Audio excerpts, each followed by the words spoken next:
కాలే కాలే సుందరీకరణ కమిటీ అధ్యక్షులు సభ్యులు ఇక్కడ ఇచ్చేసినటువంటి కార్యక్రమం అందరికీ సన్మానిస్తూ ఉన్నారు.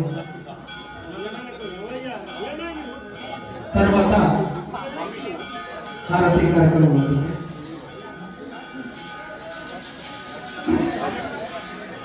దేవాలయం తరఫున మన అమ్మవారిని ఈ మాటల్ని కూడా సుమనోహరంగా చాలా చక్కగా ఈ పున్నమి బెందలలో లక్ష్మీనారాయణ స్వామి మందిర ప్రాంగణంలో ఒలనాడిన అద్భుత గీతాలకి అల్పాహారాన్ని కూడా ఏర్పాటు చేశారు.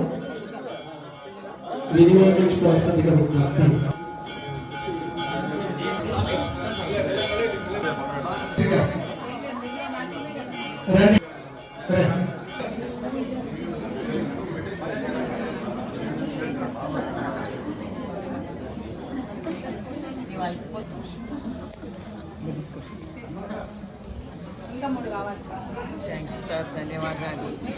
మేఘ శ్రీనివాస్ గారు కూడా జయగవలసిందిగా.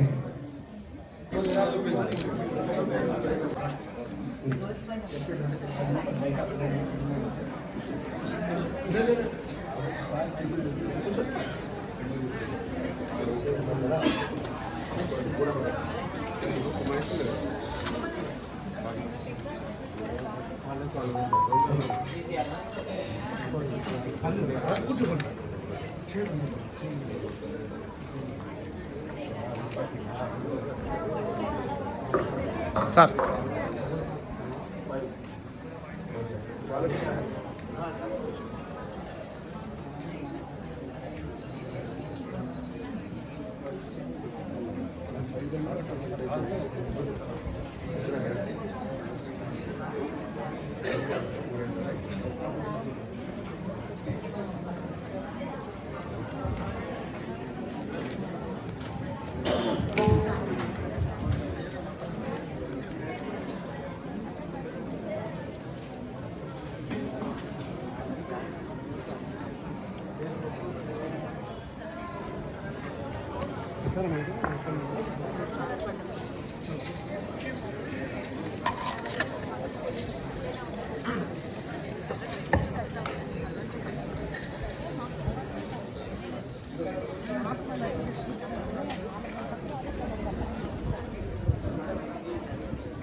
జై శ్రీరామ్. గట్టిగా నాలే. గట్టిగా అంటే శ్రద్ధగా అనాలి, చిక్కగా అనాలి, గాఢగా అనాలి, అరిసినట్టు కాదు. జై శ్రీరామ్ అంత బలంగా అనాలి, అంత బలం వస్తుంది. రామనామ శబ్దంలో తరించినటువంటి హనుమత్ ప్రభువుల వారి గుణగణాన్ని మనసారా ఆస్వాదించడానికి, స్వామి యొక్క దివ్యత్వాన్ని మన హృదయంలో నింపుకోవడానికి తులసీదాస్ గారు రచించినటువంటి హనుమాన్ చాలీసా పారాయణం చేయడానికి మనం ఇక్కడంతా కూర్చున్నాం. ఇక్కడ కూర్చున్న మనమంతా కూడా రాముల వారి దివ్యమైనటువంటి ఆశీస్సులను పొందాలి, సనాతన హైందవ ధర్మం యొక్క పరిపుష్టిని మన హృదయంలో నాటుకోవాలి. అది సంకల్పం. దేవాలయం పెద్దలు, ఇక్కడ ఉన్నటువంటి పారాయణ బృంద భక్తులంతా కలిసి ఇవాళ దివ్యమైనటువంటి అద్భుతమైనటువంటి ఒక కార్యక్రమాన్ని సంకల్పించారు. ముందుగా కమిటీ సభ్యులకు, భక్తాగ్రేసరులకు అందరికీ కూడా స్వరలహరి కల్చరల్ అకాడమీ తరఫున అప్పటికప్పుడు పాట రాసి ఘంటసాల గారు పాట మొదలు పెట్టాడు. అని శివంతి రాండి ఇంకా ఏం చూస్తున్నారు మీరంతా? మనకు ఆత్మాభిమానం లేదా? ఒక మహావ్యక్తి రాలిపోతే ఇక్కడ మనం వీధుల్లో దాక్కుంటామా పిలిపోతలా? కానీ పాట రాసి ఈ రెండు ఒక ఛాలెంజ్. నేను పాడుతా అనేటువంటి వానికి త్యాగరాజ కృతులు, ముఖ్యంగా పంచరత్న కీర్తనలు, అవి ఒక ఛాలెంజ్, అవి ఒక గీటురాయి వాస్తవంగా. అవి బాగా పాడిండు అంటే వాడు పర్వాలేదు, ఒక సంగీతజ్ఞుడు అని చెప్పవచ్చు. కానీ ఘంటసాల వరకు వచ్చేసరికి కదా ఘంటసాల పాటనే ఛాలెంజ్ అండి. మీరు గమనించండి, ఏ పాట ఎత్తుకుంటే చాలా వస్తాయి. మాయల మరాఠీ ప్రాణం చిలుకలో ఉన్నట్టు ఘంటసాల పాటలో ఎక్కడో మెలిక ఉంటుంది, అదే చిలుక. చాలా మంది గాయకులు అక్కడ మిస్ అవుతుంటారు, ఆ మెలిక దగ్గర మిస్ అవుతుంటారు. కనుక ఘంటసాలను అందుకోవడం చాలా కష్టం. అందుకే మా అన్నగారు నేను ఇచ్చినప్పుడు ఒక మాట కింద అడ్డ పాటని రాశాడు, అందుకోదాలని ఆనందమే నీవు అన్నది మేము అందుకే పెట్టాం. ఆయన తొందరగా అందరి వాడు ఆయన.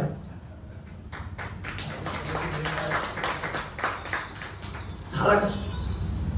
ఇదే మా అన్నగారు ఒక సందర్భాన్ని చెప్పాడు, నేను కూడా ఒక సందర్భాన్ని చెప్పాను. అంటే పోటీ అనుకోకండి దయచేసి, మా అన్నతో పోటీ లేవు మాకు. ఇంతవరకు మా జీవితంలో పోటీ ఏవి లేవు మాకు. కనుక మేము ఫ్రెండ్స్ అన్నదమ్ములం గారు మంత్రవాది సుధాకర్ రావు గారు ఆకాశవాణి హైదరాబాద్ కేంద్రంలో పనిచేస్తున్నారు. సార్ వాళ్ళందరికీ తెలుసు. ఆయన చాలా కాలం వివిధ భారతి వాణిజ్య విభాగం ఆల్ ఇండియా రేడియో, దానికి ప్రోగ్రామ్ ఎగ్జిక్యూటివ్గా పనిచేసినాడు చాలా కాలం. జనరంజని ప్రోగ్రామ్స్ వచ్చేవి దాంట్లో బాగా. మేము ఊరికే ఆయన వెంట వెళ్ళి అక్కడ కూర్చుని వాళ్ళు గంటల కొద్ది ఆయన మేము కూడా డ్యూటీ, ఆయన ఛాంబర్లో హాయి కూర్చొని ఆ రేడియో పాటలు విన్నాడు. ఎంత మంచి డ్యూటీ బాగుంది, పాటలు వినే డ్యూటీ ఎంత బాగుందో. ఒకరోజు ఒక అద్భుతమైన కార్యక్రమం ఆయన ఛాంబర్లో ఉన్నారు. అదేమిటంటే ఘంటసాల గారితో ప్రత్యేక జనరంజని, అది కార్యక్రమం. ప్రత్యేక జనరంజని వాళ్ళు రేడియో వాళ్ళు చేశారు. అది బహుశా ఆయన లాస్ట్ ఇంటర్వ్యూ, ఆయన లాస్ట్ ప్రసంగం అని ప్రత్యేక జనరంజని. అప్పటికే ఆయాసం వస్తుంది, ఆయన మాట్లాడాడు, ఇబ్బంది పడుతున్నాడు అంటున్నాడు ఆ మాట్లాడే క్రమంలో. తన అనుభవాలని చెప్పాడు.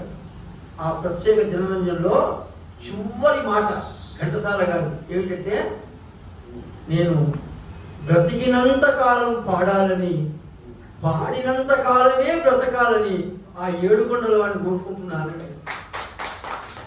32 ఏళ్ల క్రితం, దాదాపు 32 ఏళ్ల క్రితం మొట్టమొదటి నేను కలుసుకున్నది సందర్భం ఇదే.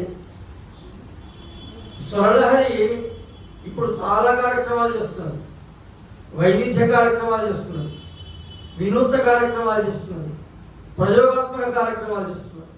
కానీ వీటన్నిటికన్నా స్వరలహరి ఆత్మ అనదగిన కార్యక్రమం ఏది అని ప్రశ్నిస్తే అది ఘంటసాల జయంతి మాత్రమే అని నేను సగర్వంగా చెప్తున్నాను. ఎందుకంటే సంస్థ స్థాపించినప్పటి నుంచి అసలు ఘంటసాల జయంతిని నాకు ఇవాళ కొద్దిగా ఎందుకో అంటే ఒక రకమైన లోటే అనిపిస్తున్నది. ఎప్పుడు టౌన్ హాల్, ఘంటసాల జయంతి కంటే టౌన్ హాల్ స్వరలహరికి పెద్ద పెద్ద వాళ్ళని పిలిచి పెద్ద పెద్ద కళాకారులు, ఎంతమంది కళాకారులు తయారు చేశారు అంటే ఒక రకంగా ఘంటసాల స్ఫూర్తి. అది మనం పాడడం కాదు, పాడే తరాన్ని తయారు చేయాలనేటువంటి ఒక స్ఫూర్తి స్వరలహరి అందుతున్న ఘంటసాల నుంచి.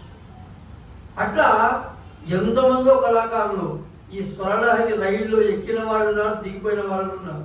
కానీ ఈ రైలు సాగుతూనే ఉన్నది, ఈ ప్రయాణం ఆగలే. కనుక దీనికి మూలకందమైనటువంటి మిత్రుడు శ్రీ మేకల శ్రీనివాస్ గారిని, అలాగే శ్రీ డికే అంజనేయులు గారిని ఈ సందర్భంగా మనస్ఫూర్తిగా నేను అభినందిస్తున్నా. అలాగే ఒకానొక దిశలో ఈ సంస్థ కార్యక్రమాలు ఎట్లా చేస్తాయి అన్నటువంటి ఒక మీమాంస బయలుదేరినప్పుడు మీరేమో ధైర్యపడుతూ నేను ఉండగల అని ముందుకు వచ్చిన వాడిని ఆయన బాగానే వస్తారు. ఏ ముహూర్తంలో ఈ సంస్థ పగ్గాలు వారు చేపట్టారో కానీ ఇప్పటి వరకు ఈ సంస్థను దినదినాభివృద్ధి చేస్తూ ఏ లోటు రాకుండా సంస్థ యొక్క స్థాయి తగ్గకుండా కార్యక్రమాలు మనం నిర్వహిస్తున్నారు. వారికి ప్రత్యేకమైన అభినందనలు తెలియజేస్తున్నారు. ఇవాళ పిలిచింది ఘంటసాల గురించి మాట్లాడమని. అది పెద్ద అంశం, అది వాస్తవంగా.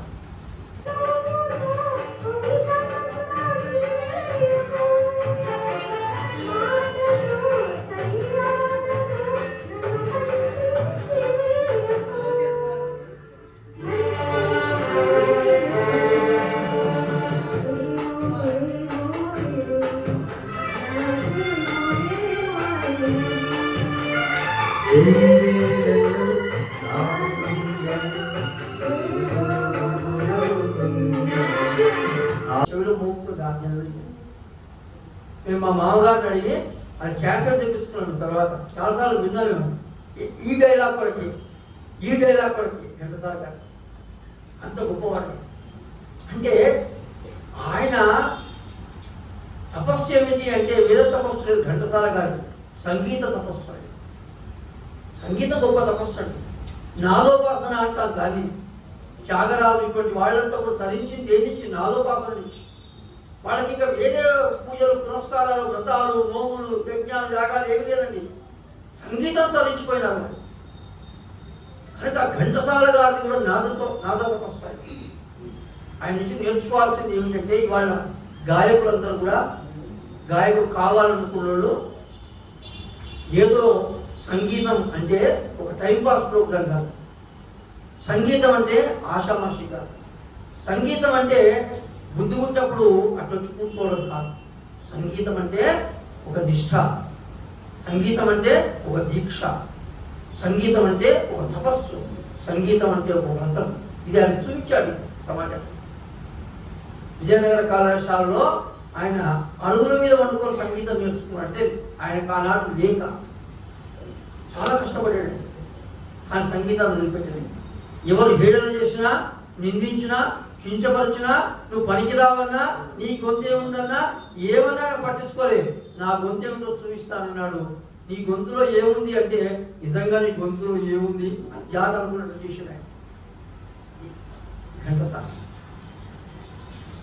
అంటే ఘంటసాల అన్నప్పుడల్లా చాలా జ్ఞాపకాలు వస్తున్నాయి. ఏమిటా జ్ఞాపకాలు అంటే ఆయన చేసిన ప్రయోగాలు. మనిషి రుటీన్గా ఒక సంగీతంలో పడి నేను కూడా 4 పాటలు పాడినా వెళ్ళిపోయే నా జీవితం కాదు. ప్రతి ఒక్కరు తనదైన ముద్ర వేయాలి.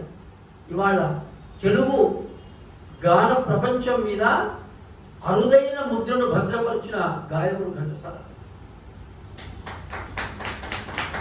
ఇంకొక ఘంటసాల రాడి ఈ అభినవ ఘంటసాల పెట్టుకుంటే నాకు ఎందుకో మండలిస్తుంది. అభినవ ఘంటసాల ఏమిటండి? ఘంటసాల మళ్ళీ అభినవ ఉండదు అక్కడ. అది అభినవ కాదు, అవి నవ్వ ఘంటసాల, నవ్వ ఇదంతా. కనుక ఇది ఉండదు ఘంటసాల. ఆయన తెలుగు పాటను సంస్కరించినాడు. ఒకనాటి సినిమా పాట 50లో మీరు సినిమా పాటలు వినండి ఎట్లా ఉండేటువంటి. ఆ పాటను శ్రోతలకు దగ్గర చేయగలిగినాడు. ఒక మార్పు ఇచ్చినాడు. తెలుగు పద్యాన్ని రంగస్థలం నుంచి అద్భుతమైనటువంటి మార్పు తీసుకొని వచ్చేసి తెలుగు పద్యం ఇట్లా ఉండాలని చూపించినాడు. ఘంటసాల గాయకుడే అనుకుంటాం, కేవలం గాయకుడు కాదైనా ఆయన ఒక ప్రయోగశీలి నటుడు కూడా అయినాడు. ఒక్క సినిమాలో వెంకటేశ్వర స్వామి తనకు ఇష్టమైన సినిమాలో నటుడైనాడు. ఇంకా ఏంటంటే ఆయన కవి కూడా. ఇది చాలా మందికి తెలియదు. ఎందుకంటే ఆయన ఎప్పుడో ఏకాంతంగా ఉన్నప్పుడు ఆయన పాటలు రాసుకునేవాడు. రాసుకొని ఆయన సంగీతం వచ్చు, కంఠం అద్భుతంగా ఎన్నో పాటలు. కనుక ఆయన కవి, గాయకుడు, నటుడు, ప్రయోగశీలి, అన్నిటికీ మించి సంస్కారవాది, స్వాతంత్రోద్యమ సేనాని. ఇది కూడా చెప్పాలి. ఘంటసాల స్వాతంత్రోద్యమంలో అద్భుతంగా పాత్ర, జైల్లో పడ్డాడండి, జైలు శిక్ష అనుభవించినాడు. ఇది ఎంతమంది తెలుసు ఘంటసాల గురించి. అయితే గొప్పవాళ్ళు ఎప్పుడూ ప్రతి బాధను ఒక సంతోషంగా మలుచుకుంటారు, అది వాళ్ళ లక్షణం. ఘంటసాల జైల్లో ఉంటే ఆ జైలు జీవితం కూడా ఆయన సినీ జీవితానికి పనికొచ్చింది. పాతాళ భైరవి సినిమాకు ఆయన మ్యూజిక్ డైరెక్షన్ ఆయనదే చేస్తే, ప్రేమ కోసమై వలలో పడినే పాపం పసివాడు పాట మనందరూ తెలుసు. ఆ పాట దగ్గర ఆగిపోయినాడు ఘంటసాల. దీనికి ఆమె జైల్లో ఉన్నప్పుడు ఆ కవాతు చేస్తున్నప్పుడు ఇచ్చినటువంటి మ్యూజిక్ ఆయన జ్ఞాపకం వచ్చి దాన్ని ఇక్కడ ప్రయోగం చేసినాడు. అది అద్భుతంగా ఉంటుంది. ఇంకొక మాట, మన జిల్లాకు చెందినటువంటి గడియాల రామకృష్ణ శర్మ గారు చనిపోయినప్పుడు నేను అలంపూర్ వెళ్ళాను. వెళ్ళిన తర్వాత వారి పార్థివ దేహానికి నివాళులు అర్పించిన తర్వాత అంతిమయాత్ర ప్రారంభమైంది. మేమంతా వారిని భుజాలపైన పెట్టుకొని ఏదో రామునో కృష్ణనో మంత్రమో చదువుతున్నాం, వారి ఆత్మ శాంతిస్తారు. కానీ మా అందరి గొంతులను మించి వెనికించి ఒక పెద్ద గొంతు వినిపించింది. మాకు ఒక్కసారి వెనికి చూశారు. చూస్తే స్వాతంత్రమైన జన్మ హక్కని చాటండి పాట ఉంటుంది, ఘంటసాల గారి పాట. నిరంకుశం బహుశక్తులు ఎదిరిన నిర్భయముగా ఎదురించండి అని పాట ఉంది. ఆ పాట ఆయన ఎత్తుకున్నాడు, పెద్ద మనిషి, ఏజ్డ్ పర్సన్, పెద్ద కంఠం చెప్తున్నాడు. ఒక్కసారి అందరం ఆగిపోయినా ఆయన కంఠం వినిపిస్తున్నాడు. నాకు అర్థం కాదు ఏమిటంటే, శవయాత్రలో ఈ పాట ఏమిటి అని అనుకున్నాను వాస్తవం. కాబట్టి అడిగట్లేదు. సరే తీసుకువెళ్ళాం, అంత్యక్రియలైంది. ఆయన చితికి నిప్పంటించినారు. చితి వేరుతూ ఉన్నది. అక్కడ కూర్చున్నాడు. నేను ఆయన దగ్గరికి వెళ్ళి నమస్కారం చేసి, సార్ మీరు ఏమనుకోవద్దు, ఒక అనుమానం మాత్రమే, ఈ పాట ఎందుకు పాడింది కదా అని అడిగింది. అంటే ఆయన ఏమన్నారంటే, ఏం లేదు ఆయన, గడియారం వారికి చాలా ఇష్టమైన పాట అని చెప్పారు. చాలా ఇష్టమైన పాట ఘంటసాల గారు ఆ పాట. ఆయన ఆ పాట విన్నప్పుడు పొంగిపోయేవాడు, ఆవేశం కనిపించేదాన్ని ఒకడు స్వాతంత్రోద్యమం. అంటే ఇట్లా ఘంటసాల గారు ఎందరి జీవితాలలో స్వాతంత్రోద్యమం వైపు నడిపించాడండి. అంటే పాట అంటే ఆనందించడం కాదండి, ఆవేశం కలిగించగలగాలి, ఉద్యుక్తులను చేయగలగాలి, ప్రేరేపించగలగాలి. అది గాయకుడు చేయాల్సిన పని. అవార్డు తీసుకోవడం కాదు, రివార్డు తీసుకోవడం కాదు, కీర్తి కాదు, బిరుదులు కావండి. ఈ సమాజాన్ని ఎంత ప్రభావితం చేసినాడనేదే కొలవంతం. ఇప్పుడు ఏ గాయకుడు. తర్వాత పొట్టి శ్రీరాములు గారు నాకు తెలుసు. పొట్టి శ్రీరాములు గారు చనిపోతే ఆయన శవం పడుతుంది అనాథమే, ఎవరు ఉండట్లేదు ఆయన దగ్గరికి, దిక్కు లేకుండా పడుతున్నారు. వాళ్ళందరం పెద్ద ప్రోగ్రామ్ చేస్తున్నాం, ఏం చేయాలో అర్థం కాదు, ఎవరు రారు, పోతే ఏమైందో తెలియదు. ఇది వెంటనే ఘంటసాల గారికి తెలిసి పొట్టి శ్రీరాములు పార్థివ దేహం దగ్గరికి వెళ్ళిన మొట్టమొదటి వ్యక్తి ఘంటసాల. కొదలరాణివి నీవే, సొగసు తాడను నీవే, ఈడు కుదిరెను రోడు కుదిరెను మేడ దిగిరావే. కొదలరాణివి నీవే, సొగసు తాడను నీవే, ఈడు కుదిరెను రోడు కుదిరెను మేడ దిగిరావే.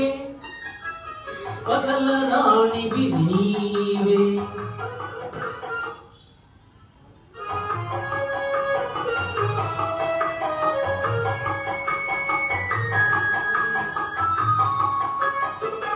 పిండి వెన్నెల నీ కోసం, పిల్ల వెన్నెల నా కోసం, పిండి వెన్నెల నీ కోసం, పిల్ల వెన్నెల నా కోసం, రెండు కలసిన నిండు పొన్నమి పేయి మన కోసం.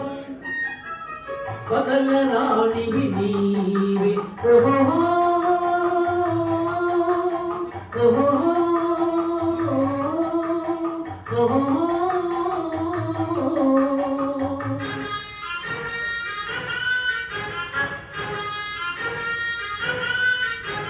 ఓహో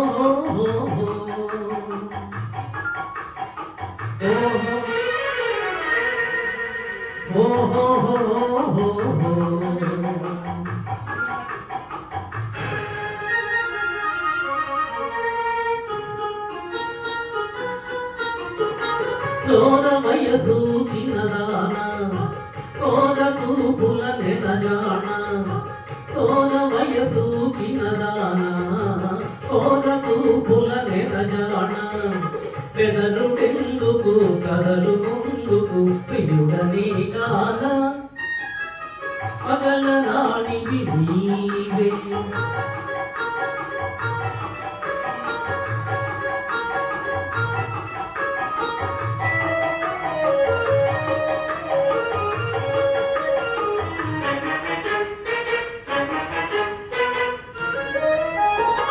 కోపమంతా పైనే చూపులన్నీ నాపైనే కోపమంతా పైనే చూపులన్నీ నాపైనే కరుణి కౌగిట వరిగినంకట కరగిపోదులే పగల రాణివి నీవే సొగసు నాడను నేనే ఈడు కుదిరెను దోడు కుదిరెను తోడుగా రావే పగల రాణివి నీవే ఓహో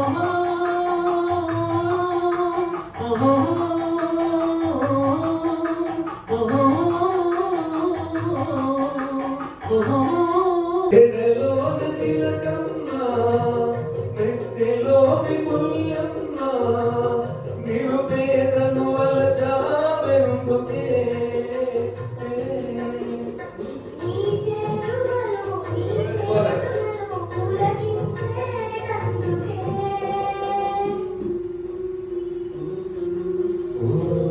రంగుల చిలక పలకవే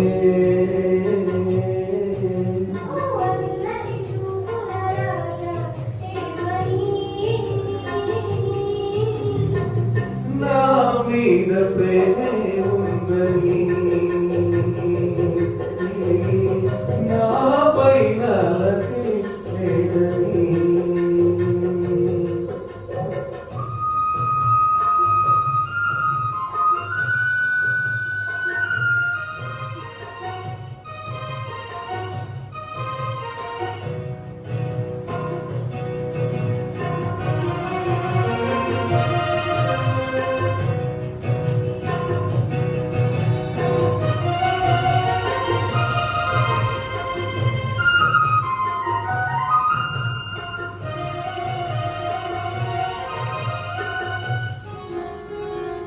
సన్నజాజి తీగుంది తీగ మీద పువ్వుంది పువ్వులోని నవ్వే నాదిలే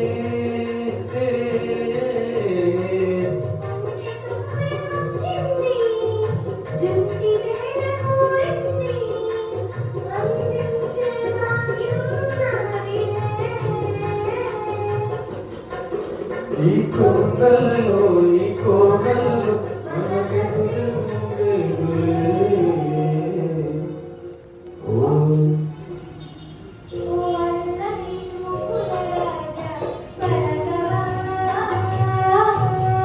బంగారు రంగుల చిలక ఏమని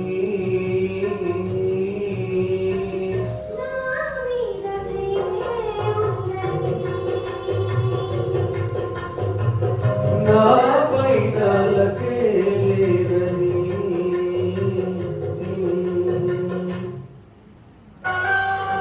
కోరి చేరిన వేళ దూరాన నీ చేరేలా అందుకో